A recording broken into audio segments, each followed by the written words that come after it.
예, 벌써 이제 설 연휴가 시작된 듯합니다. 설 연휴를 하나 앞둔 오늘부터 전국 공항과 기차역이 인파로 붐비고 있습니다. 가족과 함께 해외 여행을 가는 분들도 많다고 하는데 인천공항의 이용객이 지난해에 비해서 13배나 늘어났습니다. 자, 인천공항에 나가 있는 취재기자 연결해서 얘기를 좀 들어보겠습니다. 자, 장명훈 기자, 뒤로도 사람들이 많이 보이네요. 네, 그렇습니다. 이곳 인천공항 1터널 출국장은 온종일 인파로 붐볐습니다. 제가 바로 옆에 서 있는 제 바로 옆으로 보이는 곳이 베트남 다낭행 여객기 탑승 수속이 진행되는 창구인데 보시는 것처럼 줄이 길게 늘어서 있습니다. 낮 4시부터 저녁 7시까지 가장 피크 시간인데다 보니 지금 유독 북적이고 있는 겁니다. 대부분 설 연휴를 맞아 가까운 동남아나 일본 등지로 떠나는 가족 단위 여행객이 많은데요. 시민들은 3년 만에 해외여행이라며 들뜬 모습이었습니다. 들어보시죠. 동생이랑 보라카이를 가게 돼서 3년 만에 가는 거여서 되게 설레고 다음에 또 얼른 끝나서 더 많이 나갈 수 있었으면 좋겠어요. 네. 인천공항 측은 오늘부터 연휴가 끝나는 24일까지 총 61만 6천 명이 이곳을 이용할 것으로 내다봤는데요. 이 기간 하루 평균 이용객은 12만 3천 명 수준으로 지난해 설과 비교하면 1290%, 약 13배 가까이 늘어난 수치입니다. 하지만 코로나19 직전인 2019년보다는 여전히 60% 수준에 머물고 있는 상황입니다. 본격적인 휴가가 시작되는 내일은 13만 명이 넘는 인원이 몰릴 것으로 전망됩니다. 예, 이렇게 해외로 떠나는 분들도 상당히 좀 많이 나섰고요. 해외로 가지 않지만 이제 고향을 찾아서 내려가는 분들도 많을 것 같습니다. 얼마나 됩니까? 네, 저희 취재진이 이곳 인천공항에 오기 전 김포공항도 둘러봤는데요. 3년 만에 대면 선 명전을 마는 귀성객들은 한층 밝은 표정이었습니다. 비행기 표를 운 좋게 구할 수 있어가지고 이제 비행기 타고 내려가는데 명절이라서 차례 지내러 내려가고 있습니다. 오랜만에 가는데 좀 빨리 내려가서 맛있는 밥 먹고 싶네요.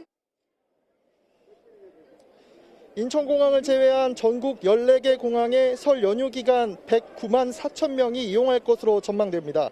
김포공항은 21일, 제주공항은 24일 가장 복잡할 것으로 보이는데요. 열차를 이용하는 귀성객도 많습니다.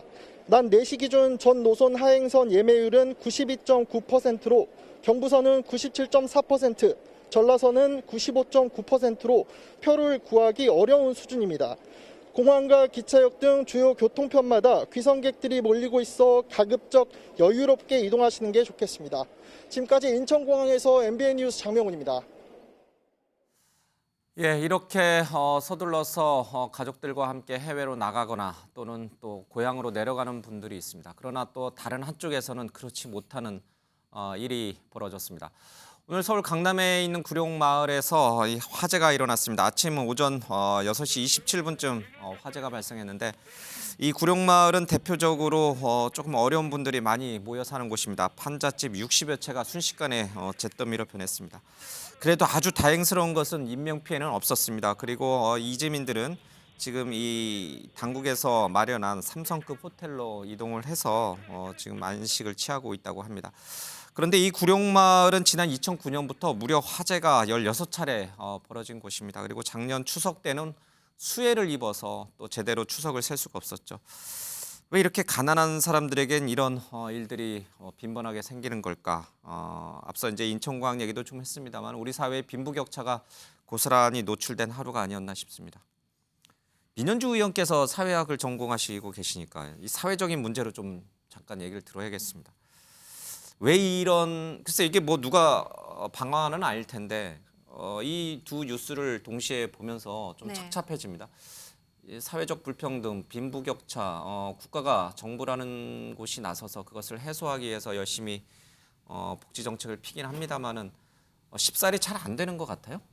이 지금 구룡마을뿐 아니라 예. 서울에 몇몇 곳이 남아 있죠. 우리나라가 예. 도시화가 된 60년대 이후에 농어촌 지역에서 도시로 올라와서 그 당시에 사실은 이제 거주지가 없는 분들이 예.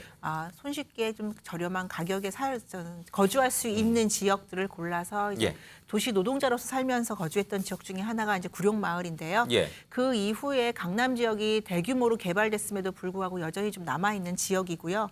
지금 화재 때문에 잘 안 보이지만 막상 가보시면 사실 거주하기가 굉장히 불편하고 맞아요. 예, 인간의 기본권, 보건권이라든지 이런 것들을 누리기가 굉장히 한계가 많은 지역입니다. 다닥다닥 붙어 있고 공용 화장실 네. 쓰고 예. 말씀하신 것처럼 이렇게 천막이 내려져 있고요. 예. 그리고 어린아이들이 거주했을 경우에는 그 위생이나 이런 문제, 건강의 문제에서 굉장히 심각한 문제가 생기지 않을까라는 예. 그런 우려도 있고 또 노약자분들도 많이 계시고요. 그러니까 근로활동을 할 수 없는 노약자분들도 많이 거주하고 있는 지역이라 항상 강남구뿐 아니라 서울시에서도 주목하고 있고 또 재개발 대상으로도 선정돼 있는 예. 지역이기도 합니다. 근데 말씀하신 대로 또 불에 잘 타는 이 떡솜이라는 그 소재로 만든 판자촌으로 있기 때문에 예. 불이든지 아니면 말씀하신 대로 수해가 났을 경우에 피해가 더 크게 번질 그러게요. 수 있고 예. 500여 명 정도의 주민들이 살고 계시거든요. 그래서 이런 부분은 물론 무허가 판자촌이라는 그런 한계는 있지만 우리 국민들의 주거권이라는 기본적인 권리를 보장해 준다는 차원에서 서울시하고 강남구가 좀 나서서 이 부분을 좀 재정비할 필요가 있지 않나 예. 싶습니다. 뭐 주변의 재건축 단지들은 뭐 최고 35층 초호화 건물로 이 마천루를 이루고 있는데 이 반대편에 이런 판자촌이 남아 있고 여전히 이런 분들에게 불행이 찾아오고 있다는 현실은 그냥 지나칠 수 없는 일인 것 같습니다. 좀 정책적으로 깊이 고민해서 좀 대책을 만들어야 될 것 같습니다.